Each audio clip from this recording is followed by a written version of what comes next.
తెలంగాణలో మేడారం జాతర కోలాహలం నెలకొంది. జాతర రెండవ రోజు చిలకలగుట్టలో కుంకుమ భరిణ రూపంలో ఉండే సమ్మక్క మేడారం గద్దెకు చేరుకుంటుందని సమ్మక్క ప్రధాన పూజారి కొక్కెర కృష్ణయ్య అన్నారు. ఆమె రాక సందర్భంగా ఎదుర్కోళ్ల ఘట్టం నిర్వహిస్తారు. ప్రభుత్వం అధికార లాంఛనాల మధ్య సమ్మక్కకు స్వాగతం పలుకుతారు. సమ్మక్క రాకకు సూచనగా పోలీసులు గాల్లోకి 2-3 రౌండ్లు కాల్పులు జరిపితే ఉన్నతాధికారులు ఆ దేవతామూర్తికి సాదరంగా ఆహ్వానం పలుకుతారు. జయ జయ ధ్వానాల మధ్య సమ్మక్కను గద్దెపై ప్రతిష్ఠిస్తారన్న సమ్మక్క ప్రధాన పూజారి కొక్కెర కృష్ణయ్యతో మా వరంగల్ ప్రతినిధి శ్రీకాంత్ ఫేస్ టు ఫేస్.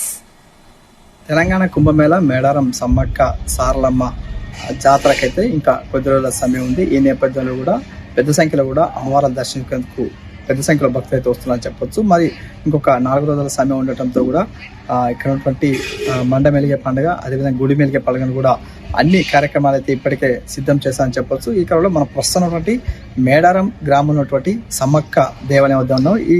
ఇక్కడ ఉన్నటువంటి దేవాలయం మాత్రం కొద్ది మందికి మాత్రమే తెలిసి ఉంటుంది. ఎందుకంటే కూడా సమ్మక్క అనగానే ముందుగా గుర్తుకొచ్చే చిలకల గుట్ట నుంచి కూడా అమ్మవారిని అయితే ఇక్కడికి తీసుకొస్తారు. తీసుకొచ్చిన క్రమంలో వారికి అమ్మవారు అక్కడే ఉంటుందని తెలుసు, కానీ ఇక్కడ కొద్ది మంది మాత్రమే ఇక్కడ సమ్మక్క దేవాలయం ఉంది, ఇక్కడ కూడా పూజా కార్యక్రమం నిర్వహిస్తారని చెప్పి అతి కొద్ది మందికి మాత్రమే తెలిసినటువంటి పరిస్థితి అంశం. ఇక్కడ ఎలాంటి పూజా కార్యక్రమం నిర్వహిస్తారు, అమ్మవారిని ఏ విధంగా తీసుకొస్తారో తెలుసుకునే ప్రయత్నం చేద్దాం. మనతో పాటు సమ్మక్క తల్లికి సంబంధించిన ప్రధాన పూజారి కొక్కెర కృష్ణయ్య మనతో ఉన్నారు. కోట్లాది మంది కూడా వేచి చూసేటువంటి ఇతని గురించే చూస్తూ ఉంటారు. ఎందుకంటే ఆ యొక్క దృశ్యాలను కూడా సమ్మక్క అమ్మవారిని అయితే ఆవహిస్తుంది, ఇతను తీసుకొచ్చినటువంటి పరిస్థితి కనిపిస్తుంది. అసలు ఎలాంటి కార్యక్రమాలు చేస్తారు, ఈయనకు ఎలాంటి గిరిజన సాంప్రదాయాలు కూడా తెలుసుకునే ప్రయత్నం చేద్దాం. మనతో పాటు కొక్కెర కృష్ణయ్య, మీరు ప్రధానంగా చెప్పండి. అంటే మేడారం జాతర అనగానే ప్రధానంగా గుర్తుకొచ్చేది సమ్మక్కను చిలకలగట్ట నుంచి ఇక్కడ తీసుకొస్తారు. తీసుకొచ్చే క్రమంలో ఇక్కడ కానీ అక్కడ కానీ ఎలాంటి పూజ కార్యక్రమాలు నిర్వహిస్తారు? ఫస్ట్ బుధవారం గుడి మెలిగే పండుగ అంటారు. రెండో పండుగ ఏమో పండ మెలిగే పండుగ అంటారు. మూడో పండుగ ఏమో అమ్మవారి ఇచ్చే పండుగ అంటారు. ఫస్ట్ గుడి మెలిగే పండుగ అంటే పూజలు 5 పోయి గుట్టగడ్డి పట్టుకొచ్చి గుట్ట మీద గుడి పైన వేసిన తర్వాత 5 ముత్తైదులు వచ్చి అమ్మవార్లకు ముగ్గులు అలంకరిస్తారు. అలంకరించిన తర్వాత ఆ రోజు ఆ పని క్లోజ్ అయిపోతుంది. మండ మెలిగే పండుగ అంటారు. ఆ రోజు చేసే కార్యక్రమం ఏంటంటే పొద్దుగాల నేను గద్దెను అలంకరిస్తున్నాను. అలంకరించిన తర్వాత మళ్ళీ 5 ముత్తైదులు ఇంటి వచ్చి గద్దెలు ముగ్గులు వేస్తారు. ముగ్గులు వేసిన తర్వాత 9-10 గంటల టైంలో ఊర్లో గ్రామ దేవతలకు బొట్లు పెట్టి చీరలు గుంట అలంకరిస్తారు. అలంకరించిన తర్వాత దూరం స్తంభాలు ఎత్తుతారు. దూరం స్తంభాలు ఎత్తినాక నైట్ 8-9 గంటల టైంలో గుళ్ళకి వచ్చి అమ్మవారిని తీసుకొని గద్దెలకి వెళ్తాము. వెళ్ళిన తర్వాత అమ్మవారికి కొంచెం వేలువాద్యాలతో అమ్మవారితో కొంచెం ఎగుడు అది ఇది ఉంటుంది అన్నట్టు. ఉన్న తర్వాత మళ్ళీ గురువారం పొద్దుగాల అంటే గద్దెలకు అది పూజ మందిరంలోకి వస్తాం. అప్పటితో ఆ పని ముగిస్తుంది. అంటే ప్రధానంగా అంటే ఆ రోజు ఎలాంటి నియమాలు మీరు పాటిస్తారు, ఎలాంటి నిష్టగా ఉంటారు ఆ రోజు? రేపటి నుండి కూడా మళ్ళీ అమ్మవారు పోయే రోజులో నిశ్చయంగా ఉండటం జరుగుతుంది. ఆ టైంలో మళ్ళీ అమ్మవారు వచ్చి వన ప్రజలు చేసి టైం దాకా ఒక్క పొద్దులో ఉంటాం, నిష్టగా ఉంటాం. మా ఇంట్లో కూడా మా పిల్లలు అంతా ఏమన్నా తుక్కుడు ముక్కుడైనా కానీ బయటనే ఉంటాం. ఆ టైంలో మా ఇంటి దగ్గర రాదు. అంటే ప్రధానంగా అంటే మీరు ఎన్ని సంవత్సరాల నుంచి కూడా అమ్మవారిని ఇక్కడ తీసుకొస్తున్నారు? నేను 2009 నుండి అమ్మవారికి సేవ చేయడం జరుగుతుంది. ఇది అమ్మవారిని చేయడం 7వ. అంటే అప్పుడు ఏమనిపిస్తుంది? అంటే మీరు చిలకలగుట్టకు వెళ్తారు, అక్కడ కుంకుమ భరణి ఉన్నటువంటి అమ్మవారిని తీసుకొస్తారు, అట్లాంటి ఏమైనా గుర్తుంటాయా? మీరు చాలా మంది పబ్లిక్ భక్తులు కూడా చూస్తుంటారు మిమ్మల్ని. పోయేటప్పుడు అటు ఇటు చూసుకుంటాం పోతున్నాం, కానీ మమ్మీని కూడా ఎవరు మందరు ఇయ్యారు, నేను కూడా ఎవరితో మాట్లాడను, ఇష్టగానే పోతా. డైరెక్ట్ గుట్ట మీద పోయిన తర్వాత పూజలకు 5 నాతో వస్తారు, 4 అక్కడ ఉంటారు.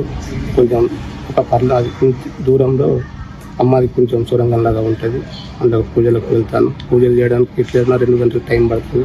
2 గంటలు టైం పట్టినాక కొంచెం ఏదో అలికిడి ఇచ్చినట్టు అయితే వాళ్ళు వచ్చి నన్ను తీసుకొని బయటకు వస్తారు అమ్మవారిని. వచ్చిన తర్వాత నాకు ఇంకా కట్టుకునేటి ఎర్రయి గుడ్డలు గంటలు అమ్మగోలు అన్ని కట్టిన తర్వాత డోలు సప్పుడు చేస్తారు అన్నట్టు. డోలు సప్పుడు చేసిందంటే అమ్మవాళ్ళు వచ్చినట్లు గుట్ట మీద దిగొస్తున్నట్టు లెక్క అన్నట్టు. ఇక అప్పుడు భక్తులకు కూడా దేవుడు వచ్చేటోళ్ళకు కూడా కీకలు వేస్తారు. ఆ టైం అంటే ఫైరింగ్ కూడా చేస్తారు కదా జిల్లా ఎస్పీ. ఆ టైంలో ఇక కీకలు వేసిందని డోలు సప్పుడు ఏంటంటే ఫైరింగ్ కూడా స్టార్ట్ అయినట్టు స్టార్ట్ చేస్తారు. స్టార్ట్ చేసిన తర్వాత ఇక గుట్ట దిగి వస్తాం అన్నట్టు. ఇక్కడ దిగిన తర్వాత పూజ ఇక్కడికి చిలుకలు కట్టుకు రావడానికి అది గద్దెల పైకి రావడానికి ఎట్లేదన్నా 2 గంటల టైం పడుతుంది అమ్మవారు. ఇక రేపటి నుండి అయితే దేవుడు ఆ చీకటి కూడా వనప్రవేశం చేసేదాకా రోజు అమ్మవారిలో దీపం ముట్టి. అంటే మీతో పాటు మీ కొక్కెర వారితో పాటు ఇంకా వేరే వారు ఎవరైనా వస్తారా ఇక్కడికి ఆ టైంలో పూజలు చేయడం? పూజలు అంటే నాతో పడ్డనట్టయినా ఉంటాడు, ధూపం వేసేటైనా వస్తాం. మేము ముగ్గురం కలుపుతాం, గుడియాలకు కడుగుతాం, శుభ్రం చేయడం, అమ్మవారికి పూజలు చేస్తాం. అంటే మనం చూసుకోవచ్చు ఇక్కడ మేడారం సమ్మక్క సంబంధించిన ఆలయాలను అయితే వీళ్ళు నిర్మించుకొని ఇక్కడ గ్రామస్తులు అదేవిధంగా పూజారుల సౌకర్యార్థం ప్రతిసారి కూడా చిలకల గట్టుకైతే వెళ్ళలేని పరిస్థితిలో వీరైతే ఇక్కడ నిర్వహించుకున్నారు. ఇక్కడ ప్రతి బుధవారం ఆదివారం కూడా వివిధ పూజా కార్యక్రమాలు నిర్వహిస్తారు. అదేవిధంగా ఏదైనా శుభ కార్యక్రమం అయినా కూడా ఇతర సంబంధించిన పండుగలైనా కూడా ఇక్కడ సమ్మక్క తల్లికి మొదట పూజలు చేసిన తర్వాతకే వారింట్లో పూజలు అయితే నిర్వహించుకుంటారని చెప్తున్నారు. అదేవిధంగా ప్రధానమైనటువంటి ఘట్టాన్ని తిలకించేందుకు కోట్లాది మంది కూడా వేచి చూస్తారు. 1000 కళ్ళతో వేచి చూస్తూ కన్నులారా చూస్తూ చేతులారా మొక్కుతున్నటువంటి సిచ్యువేషన్. ఇలాంటి ఘట్టాన్ని తిలకించేందుకు పెద్ద సంఖ్యలో కూడా ఇటు అధికార యంత్రాంగం అయితే అటు భక్తులు కూడా పెద్ద సంఖ్యలో ఇక్కడికి వస్తారు. వచ్చిన తర్వాతకి అమ్మవారిని అయితే గదలపై ప్రతిష్ఠించిన తర్వాతకి అక్కడ కూడా ఒక ప్రత్యేకమైన రహస్యమైన పూజా కార్యక్రమం నిర్వహించిన తర్వాత నేరుగా కూడా ప్రధాన పూజారి మాత్రం ఇక్కడ సమ్మక్క ఆలయానికి చేరుకుంటారు. ఇక్కడ చేరుకున్న తర్వాతకి అతను గుడిలో మరోసారి ఇక్కడ పూజల కార్యక్రమం నిర్వహించిన తర్వాతకి అయితే నేరుగా ఇంటికైతే వెళ్తారు. ఇలాంటి క్షణాలను చూసేందుకు పెద్ద సంఖ్యలో కూడా ఇక్కడికైతే భక్తులు వచ్చినట్టు సిచ్యువేషన్ కనిపిస్తుంది. Water studio.